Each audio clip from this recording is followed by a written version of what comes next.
아멘. 자리에 앉으시겠습니다. 하나님 말씀입니다.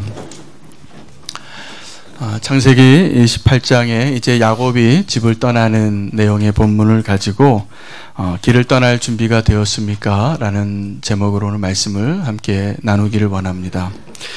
창세기가 50장까지 이렇게 구성이 되어져 있는데, 제가 이렇게 창세기 강해를 하면서 한 주에 한 장씩 이렇게 묵상하고 말씀을 준비할 때 제 마음에 마치 이 아브라함의 가문이 그 믿음의 여정을 갔던 것처럼 한 장 한 장을 가면서 하나님이 주시는 말씀을 받고 우리의 삶의 여정과 우리 교회의 여정에 정확하게 하나님께서 동행하고 계시는 것을 저는 느낍니다. 혹시 같이 그렇게 느끼시나요?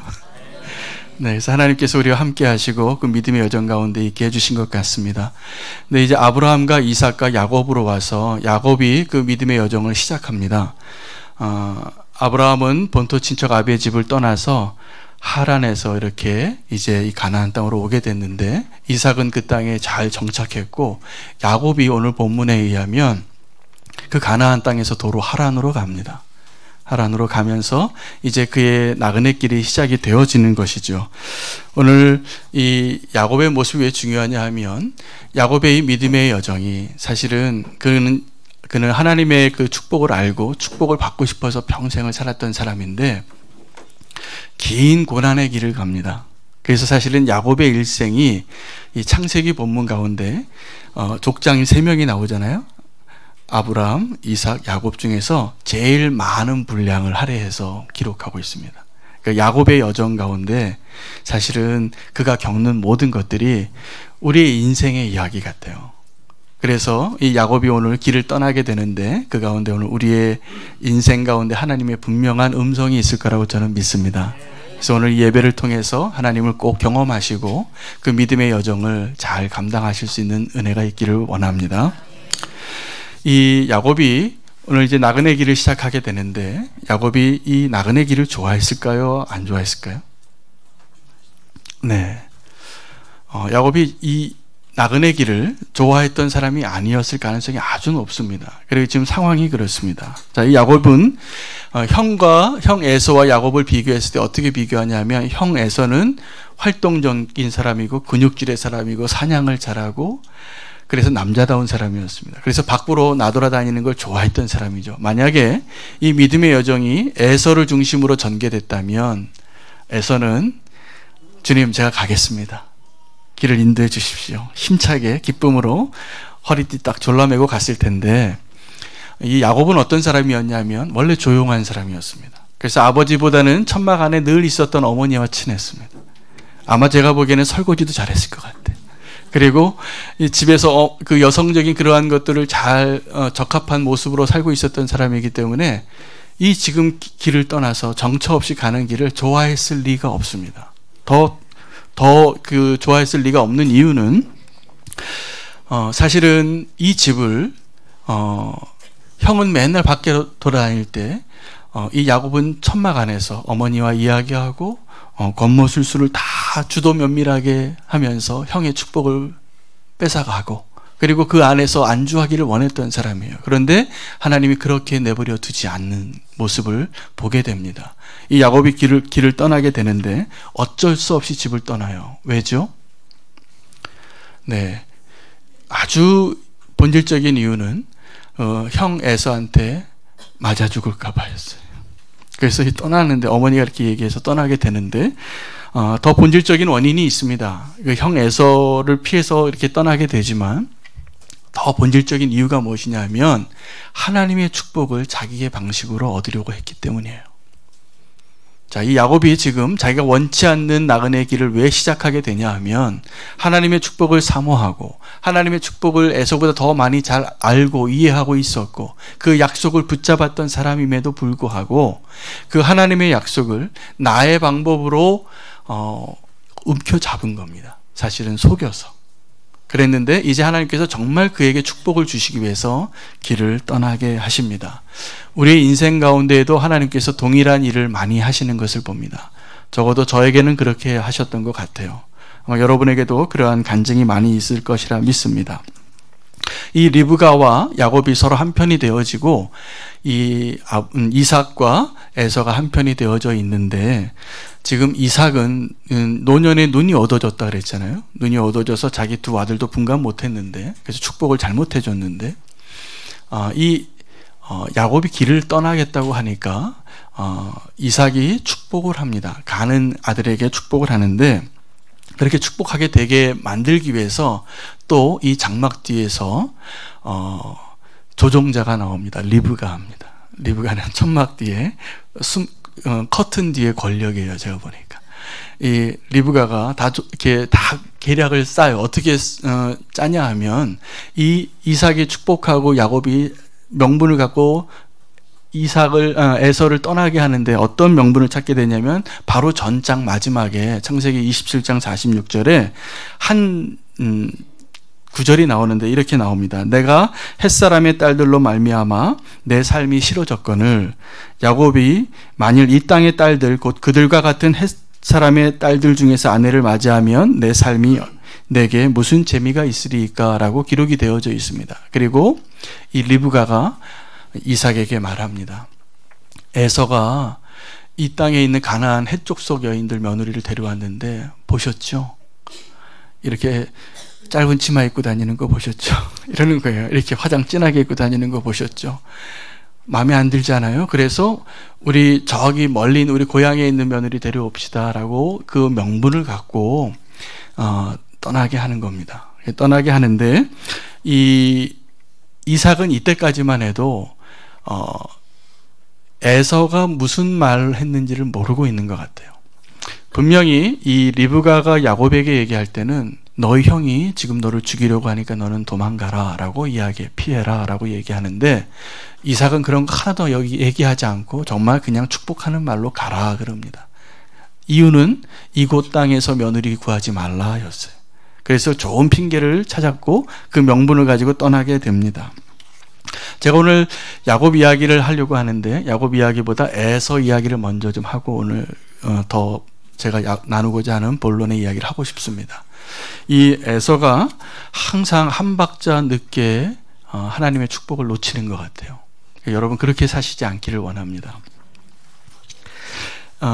에서가 먼저 해쪽 속 며느리들을 맞이했는데, 이 아버지 이삭이 야곱을 보낼 때 축복하는 내용을 보니까 깨달은 게 하나 있어요. 우리 부모님이 싫어한 게 이거였구나. 내가 이 해쪽 속 며느리 아내를 맞은 걸 싫어하시는구나. 그걸 깨닫고 자기 나름의 최선의 노력을 해서 아버지 어머니를 기쁘게 하려고 새로운 아내를 맞이하는데, 그 아내 이름이 마할릿입니다. 마할릿을 소개하는데 성경이 뭐라고 얘기하냐 하면, 이 마할릿이 누구냐면 이스마엘의 딸입니다. 근데 이스마엘의 딸이라고 소개하지 않고 앞에 한 소개 구절이 더 부사가 포함이 되는데, 아브라함의 아들 이스마엘의 딸 마할릿이라고 얘기해요. 자, 아브라함의 아들 이스마엘, 그리고 이스마엘의 딸 마할릿과 지금 에서가 결혼하게 되는데, 이게 무슨 얘기냐 하면 에서의 마음이 담겨 있는 거예요. 에서가 나는 이제 우리 아버지를 기쁘게 해드리기 위해서, 큰아버지죠 사실은 이스마엘이, 큰아버지의 딸과 결혼하겠다 해요. 가까이에 있는. 그래서 마할릿을 찾은 거예요. 그런데 이삭이 이렇게 행동한 그 에서의 결정을 기뻐했을까요? 안 기뻐했을까요? 가나안 여인이 아니거든요. 믿음의 가문에 아브라함 가문의 여자인데 기뻐했을까요? 안 기뻐했을까요? 안 기뻐했습니다. 왜냐하면 이 에서가 정말 좀 한 박자 늦어요 항상. 왜냐하면 이 아버지 이삭과 이스마엘의 관계를 알면 그렇게 결정하지 말았어야 돼요. 자, 이 이삭과 이스마엘은 이스마엘이 자기 아버지 이삭보다 한 15년 이상의 형님이에요. 근데 어떤 아픔이 있습니까? 믿음의 약속을 선택받은 사람은 이삭인데, 이삭보다 먼저 아브라함이 후계자로 삼으려고 했던 그 아들이고, 그 아들의 어머니가 하갈이 사라를 얼마나 과시했어요. 그래서 그 가정의 내역을 안다면 그 결정을 하지 말았어야 되는데, 이 이삭에게는 큰 상처가 있잖아요. 그래서 이삭이 이 마할릿을 기뻐할 리가 없는데 또 한 번 실패하는 거예요. 너무나 안타까워요. 자, 이 안타까운 모습을 보면서 제가 말씀드리고 싶은 것은 이겁니다. 우리가 하나님께 순종할 때 정말 하나님의 뜻을 알아야 순종할 수 있다입니다. 민수기 14장에 이스라엘 민족이 가나안 땅을 정탐합니다. 모세가 12지파의 한 사람씩 정탐꾼을 다 모아서 보내는데 아시는 것처럼 10명은 믿음이 없는 보고를 하고 2명 여호수아와 갈렙만 믿음의 보고를 하죠. 그래서 이 사람들이 어느 정도까지 영향을 받게 되냐면 이 10사람이 잘못 보고하는 바람에 이스라엘 사람들이 모세에게 분노합니다. 이런 땅에 데려오려고 우리를 여기까지 고생시켰냐. 그래서 돌을 들어요. 그래서 모세를 돌로 쳐 죽이라고 할 때 하나님이 간섭하십니다. 하나님 간섭하셔서 나타나셔서 너희가 이렇게 나를 불신하고 약속의 땅에 안 들어가려고 하니까 이제 너희가 정탐한 날짜의 하루를 한 1년으로 계산 40년을 방황할 거고 너희의 첫 세대는 다 광야에서 죽을 거다라고 얘기해요. 자, 그 얘기 하나님이 갑자기 나타나셔서 이렇게 얘기하니까 이스라엘 백성이 어떻게 했을까요? 통곡을 합니다. 통곡을 하고 뒤늦은 후회를 해요. 그리고 그 다음날 새벽에 일찍 일어나서 하나님 앞에 이렇게 합니다. 하나님, 우리가 잘못했어요. 이제 그 산지에, 저 가나안 족속 산지에 우리가 안 가려고 했는데 무서워서 우리가 갈게요. 그리고 올라가려고 하니까 모세가 말래요. 올라가지 마라. 이거 지금 하나님 뜻이 아니다. 지금 하나님의 뜻은 바뀌었다. 이제 광야로 들어가야 되는 것을 순종해야 되는데 이 한 박자 늦은 이스라엘 백성이 에서처럼 그때 뭐라고 얘기하냐면 그 산에 올라가요. 어떻게 됐을까요? 대패합니다. 거의 다 죽습니다. 올라간 사람들이. 우리가 하나님께 순종할 때 이 때늦은 순종의 비극이 여기 있어요. 제가 이 에서의 모습을 보면서 우리가 하나님께 순종한다고 할 때 정말 하나님의 뜻을 알고 순종하는 것과 하나님의 뜻을 헤아리지 못할 때 이런 비극이 너무나 많은 거예요. 그래서 우리는 또 한 번 잘못된 산을 오를 때가 많고 또 한 번 잘못된 아내를 얻을 때가 너무나 많아요. 안타깝죠. 정말 우리가 하나님께서 원하시는 그러한 사랑을 받고 이스마엘이 또 에서가 왜 그랬냐 하면 정말 하나님을 몰라요. 하나님을 그 마음을 알고 하나님께 순종하는 자가 되어야지 그 길을 가는데 한 박자 늦게 순종하고 한 박자 늦게 후회해요. 여러분, 우리가 하나님 앞에 순종하는 것도 하나님의 은혜 안에서 하나님의 기회를 주신 그 안에서 지금 우리에게 맡겨주신 길들이 있잖아요. 그럼 그 길을 가셔야 돼요. 그런데 우리가 정말 저는 이 말씀 묵상하면서 오늘 제가 이야기할 것은 야곱의 이야기지만 에서의 모습 가운데 우리의 모습이 너무나 많더라고요. 잘못된 산을 오르지 마시기 바랍니다. 잘못된 아내를 구하지 마시기 바랍니다. 하나님이 우리에게 하나님 항상 신실하기 때문에요. 우리가 어떤 잘못된 결정을 하고 잘못된 길을 들어섰을 때 거기에서 하나님의 뜻이 또 있어요. 거기에서 하나님께 순종하는 것을 한 걸음 한 걸음씩 동행해야 합니다. 그것을 위해서 우리가 하나님 앞에 나아가고 하나님께 묻고 하나님의 뜻에 합당한 자로 항상 하나님을 의지해야 될 것을 기억하시기 바랍니다. 이제 하나님께서 에서가 아니라 야곱을 다루시는데 야곱이 지금 길을 떠나는 게 어떤 모습입니까? 명분상의 이유는 믿음의 며느리를, 믿음의 아내를 얻기 위해서 가지만 사실은 도망자예요. 형의 칼날이 무서워서 도망하고 있는데 이 야곱의 모습 가운데 우리의 모습이 많이 있습니다.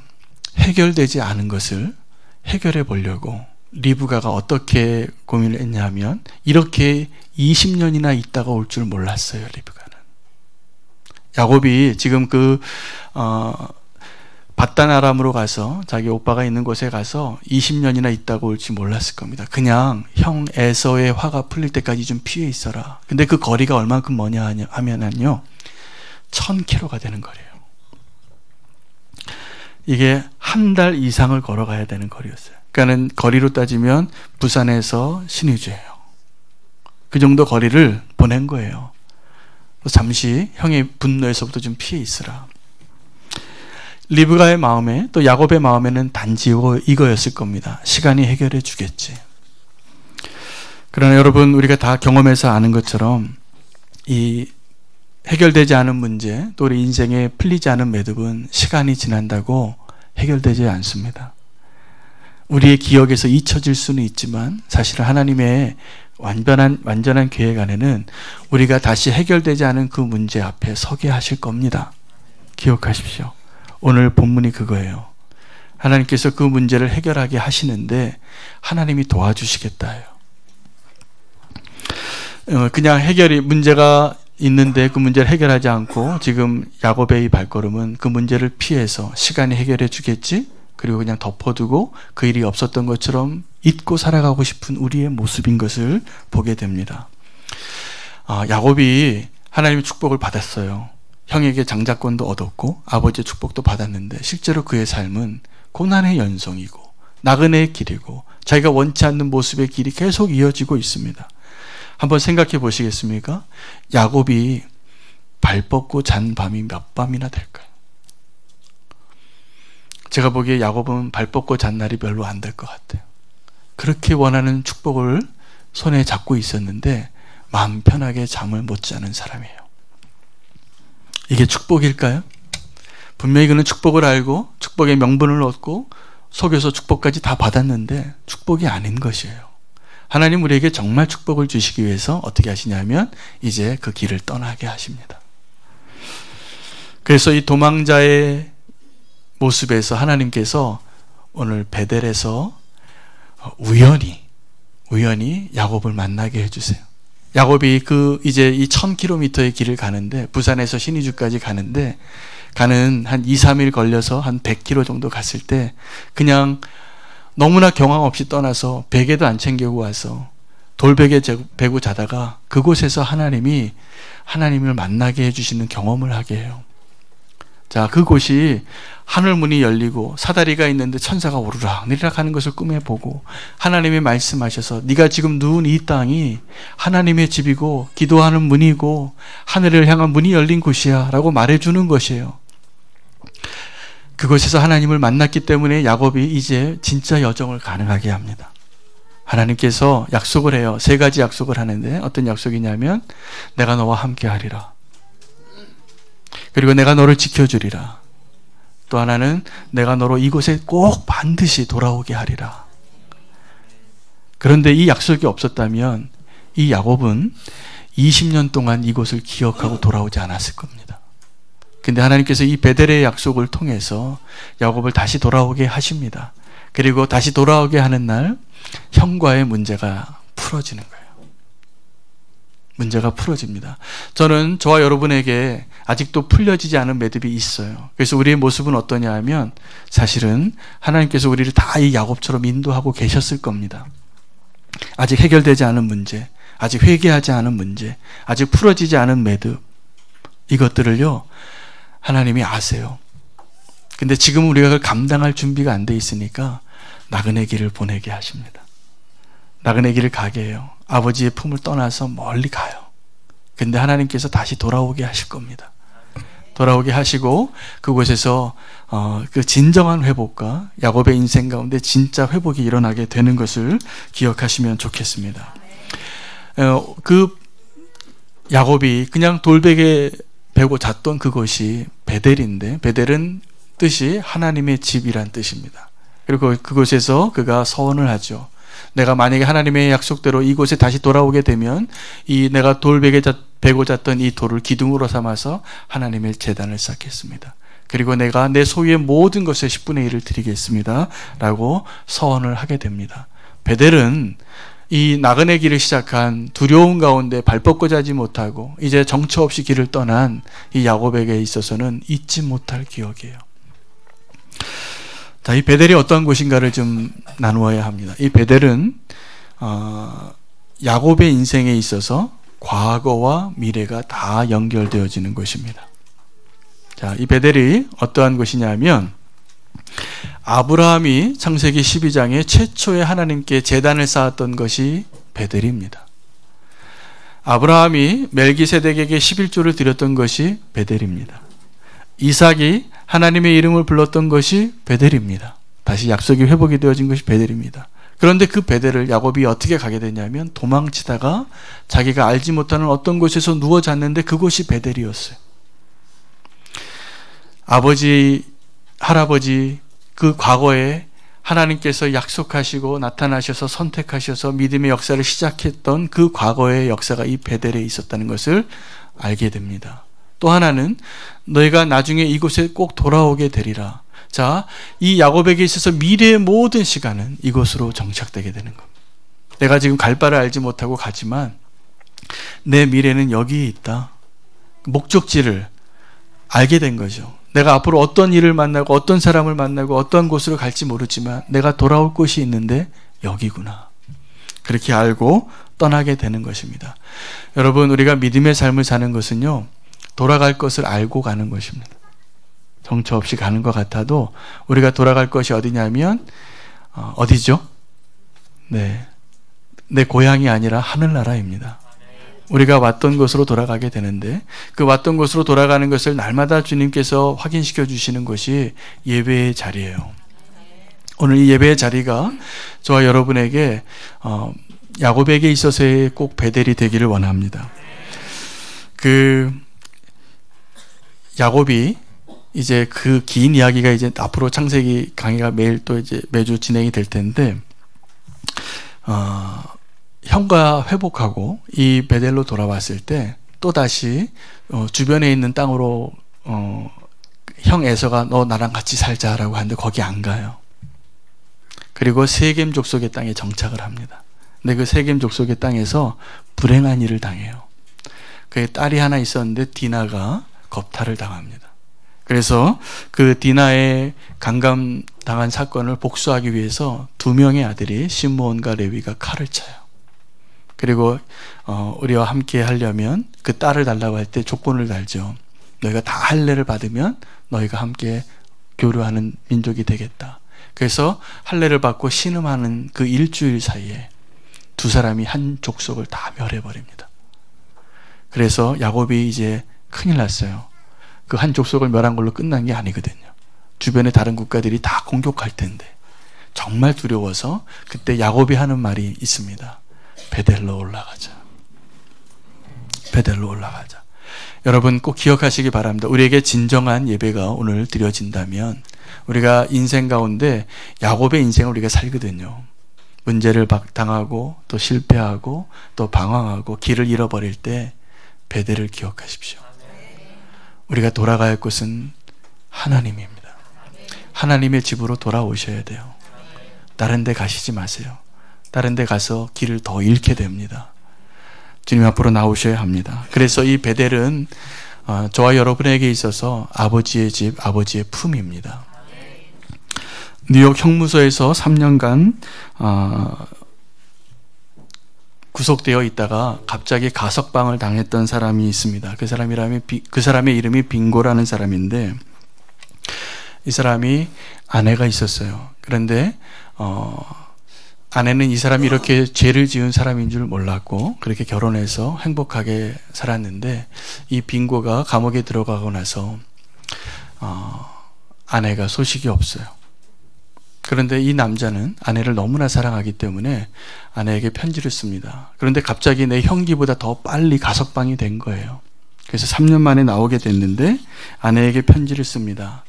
당신의 소식을 들은 지 너무나 오래됐습니다. 혹시 새 사람을 만나서 결혼을 했을지도 모르겠고 나를 용서했을지도 저는 확신이 없습니다. 그러나 이제 내가 당신께 이제 출소가 돼서 나가게 되는데 당신이 나를 받아줄 수 있다면 우리 마을에 있는 그 나무에 노란 손수건 하나 달아주세요 라고 그 편지 하나를 쓰고 집으로 돌아와요. 근데 그 형무소에서 차비 간신히 받고 자기 집으로 가는데 이 사람이 계속 두려운 마음 가운데 떨리는 마음 가운데 내가 돌아가야 할 그 고향에 아내가 만약에 다른 남자를 만났으면 그냥 지나가야지 그런 마음으로 돌아갑니다. 근데 그 아내에게 있어서는 어떤 일이 있었냐 하면 답장은 못했지만 그 남편을 기다리고 있었습니다. 그래서 노란 손수건을 달았는데 그 다음날 생각해 보니까 남편이 이 노란 손수건을 못 볼 것 같은 거예요. 그래서 또 시장에 나가서 노란 손수건을 많이 사다가 나무에 달았습니다. 근데 그 동네 아이들이 그 아내의 모습을 보고 왜 이 노란 손수건을 이렇게 많이 달아요 아줌마? 이렇게 물어보니까 이야기를 해줍니다. 내 사랑하는 남편이 감옥에서 나오는데 노란 손수건이 달려 있으면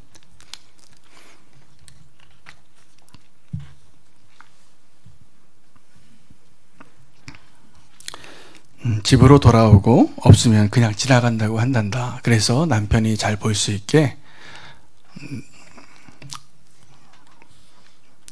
노란 손수건을 달고 있어. 이렇게 얘기를 해줍니다. 아이들이 그 이야기를 듣고 집에 있는 노란색 천을 다 가져옵니다. 다 가져와서 그 나무가 완전히 노란 나무로 바뀌어버려요. 이 남편은 감옥에서 나와서 자기 집으로 향하는데 그곳을 바라볼 용기가 나지 않습니다. 그래서 옆 사람에게 부탁을 합니다. 무슨 마을을 지나갈 때 혹시 그 언덕에 나무가 하나 있을 것입니다. 내가 그 볼 마음이 없는데 내가 이러이러한 사연이 있어요. 노란 나무, 노란 손수건이 걸려 있으면 저에게 얘기해 주세요. 그러면 제가 내리고 아니면 지나가려고 합니다. 여러분 잘 아는 이야기, 너무나 유명한 얘기인데 노란 손수건이라는 이야기예요. 소설이에요. 버스 안에 있는 사람들이 환호를 지릅니다.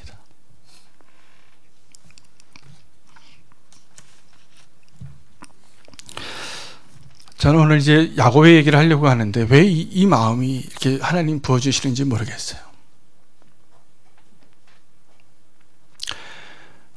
우리들 가운데 분명히 누군가는 아버지께 돌아가고 싶은데 돌아갈 용기가 안 나는 사람이 있을 것 같아요. 오늘 그분에게 말씀드리고 싶은 것은 베델은 야곱에게 있어서 베델은 노란 손수건이 달려있는 자기 아내의 집 앞에 있는 그 고향입니다. 우리 교회는 사랑하는 아버지가 우리가 어떠한 모습이었든 간에 지금 도망자의 모습이든 아니면 어떠한 죄인의 모습이든 어떠한 부끄러운 모습이든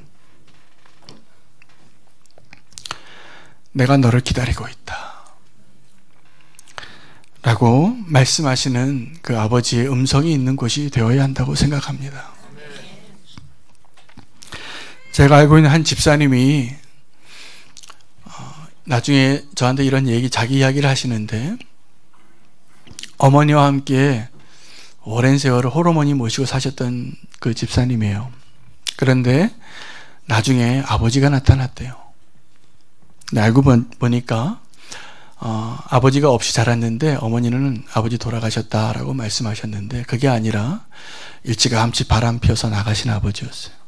그래서 계속 어머니에게 아픔을 주고 도와주지도 않고 정말 나쁜 아버지였는데 때리고 술 마시고 폭행하고 의심하고 그래서 도망간 아버지 잊고 죽은 줄 알고 살았는데 그 아버지가 다 병들어서 다 늙어서 온 거예요. 근데 그 어머니가 그 아버지를 받아주더랍니다. 마음 같아서는 자기가 아들로서는 그런 아버지는 원치 않아요. 그런데 그 아버지가 불쌍해 보여서 그 어머니가 평생 자기를 버리고 가슴에 못을 박았던 그 남편을 받아주신 거예요. 그리고 노년에 정말 몸도 잘 못 움직이고 다 병들어서 그런 남편을 품어주는 어머니를 보고 하나님의 사랑을 배운 거예요.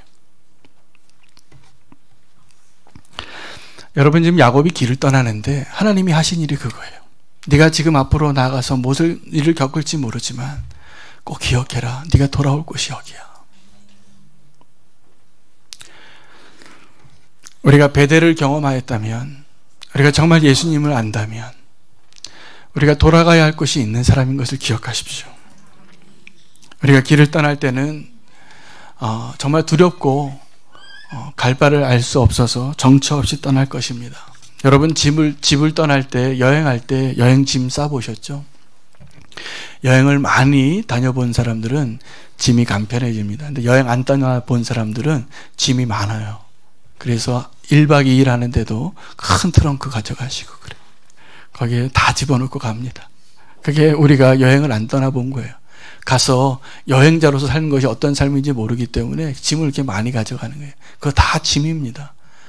여행 갈 때는요, 사실은 진짜 여행을 잘하는 사람은 꼭 필요한 것만 가방이 작아져요. 근데 우리는 더 작아져야 될 필요가 있습니다. 예수님 한 분으로 충분한 거예요. 우리가 이 땅에서 나그네 길로 살아가게 될 때 베델에서 만났던 하나님, 십자가에서 만났던 예수님만 분명하면 우리는 어디까지도 갈 수 있습니다. 주님은 우리에게 이미 그 일을 행하시고 그것을 기억하게 하시고 이제 우리를 이제 바단 아람으로, 그 바단 아람의 다른 이름이 하란입니다. 하란으로 가게 하시는 겁니다. 그것이 믿음으로 사는 사람들의 길이었어요.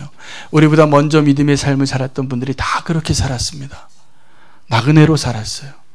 우리가 나그네로 살고 싶지 않아도, 이 땅에 좀 안주하고 싶어도, 적과 꿀이 흐르는 땅, 에덴 동산 같은 땅, 정말 너무나 살고 싶은 그러한 땅에 롯과 같이 그곳에 머물고 싶어도 하나님께서 우리를 나그네 길로 보내실 겁니다. 왜냐하면 그게 믿음에 사는 사람의 삶의 모습이기 때문에 그렇습니다. 자, 이제 우리가 오늘 예배를 드리고 앞으로 내일부터 오늘 이 시간 예배를 마치고 우리가 가야 할 그 길 가운데 어떻게 가야 할지 말씀드리고 싶습니다.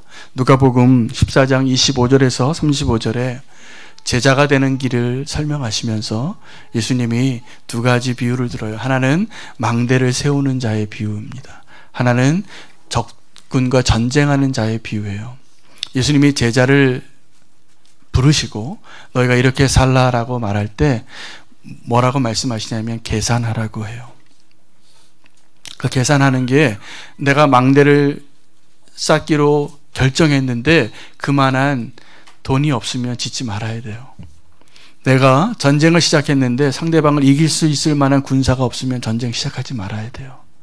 그런데 예수님을 따르는 길이 어떤 길이냐 하면 그거 계산해보고 떠나라는 거예요. 자, 그 계산해보고 떠나는데 계산이 안 될 겁니다.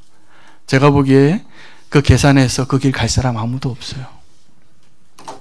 두려운데 왜 떠나요? 차라리 여기 있죠. 그런데 그 계산할 수 있는, 그것을 갈 수 있다고 결정할 수 있는 힘이 어디서 나오냐면 베델에서 나옵니다. 내가 만난 예수님, 내가 만난 하나님, 내가 눈이 열려서, 이 베델이 어떤 곳이냐 하면요, 하늘의 문이 열린 곳이에요. 베델이 이제 야곱이 어떻게 가냐면 갈 바를 알지 못하고 가요. 땅끝까지 가도 여러분 성도의 삶 가운데 어떤 경우가 많냐면 사방으로 막혀 있어요. 갈 데가 없어요. 피할 곳이 없어요. 그런데 위가 열려 있으면 돼요. 하늘이 열려 있으면 돼요. 그걸 보여준 거예요. 이 베델에서, 자, 이 베델이 어떤 곳이냐면 천국으로 향하는 계단이 열린 곳이에요. 자, 우리가 어느 곳에 있든지, 땅끝 어디에 있든지, 어떠한 곳으로 정처 없이 떠나갈지라도 성도는 하늘의 문이 열려 있으면 살아냅니다. 우리가 그 하늘의 문이 열려 있으면 주님이 나를 사랑하시고 택하시고 이 베델에서 야곱에게 약속하셨던 그 약속이 동일하게 우리에게 적용될 것을 믿으십시오. 내가 너와 함께 하리라. 내가 너를 지켜주리라. 내가 너를 이곳에 다시 돌아오게 하리라. 그 베델의 약속이 있다면, 그 하늘의 문이 열린다면 이제는 우리가 믿음으로 나아가야 돼요. 그래서 예수님이 가셨던 그 길 우리도 갈 수 있어요. 그런 성도들이 우리 새빛교회 모든 성도님 되시기를 축복합니다. 기도의 자리가 열려 있으면 성도답게 살 수 있을 것입니다. 우리가 정말 믿음이 약해지고 연약해질 때마다 하늘의 문이 열리기를 기도하십시오. 내가 그곳에서 만났던 하나님을 기억하십시오. 우리가 돌아갈 곳이 그곳입니다. 그러면 주님께서 우리와 함께 하시고 주님이 원하시는 방법으로 주님께서 우리의 삶을 이끌어 주시고 함께 하시고 분명히 이기게 하실 것을 믿으십시오. 오늘 이 예배의 자리에 혹시 그 베델을 지나치신 분이 있다면 베델로 돌아가십시오. 혹시 베델을 떠나서 이제는 포기하고 싶은 사람이 있다면 베델에서의 하나님을 기억하십시오. 그 문이 열리고 하늘이 열리면 우리가 사는 거예요. 좌우로 바라보면 여러분 사람 믿지 마세요. 제 여태까지 믿음의 여정 가운데 한 가지 제가 분명한 거 알았는데, 내가 어떤 사람을 기대할 때 그 사람은 나를 항상 실망시킵니다. 그것이 남편이 됐던 자녀가 됐던 내가 정말 사랑하고 신뢰했던 친구가 됐던 사람은 우리를 실망시켜요. 그런데 하나님은 우리를 실망시키지 않습니다. 그 하나님을 믿으시기 바랍니다. 그 하나님 우리를 이끄시고 하나님이 원하시는 곳에 우리를 부르시고 다시 돌아오게 할 것을 믿으십시오. 그러면 우리가 이제 이 예배의 자리 이후에 나가는 어느 곳에서도 주님이 우리를 순례자로 삼으시고 도망자가 아니라, 우리는 지금 도망자같이 그 길을 헤매고 있을 거예요. 그러나 우리는 순례자입니다. 믿음으로 가는 길이고 그곳에서 주님을 경험하고 주님을 찬양하고 승리하게 할 것을 믿으십시오.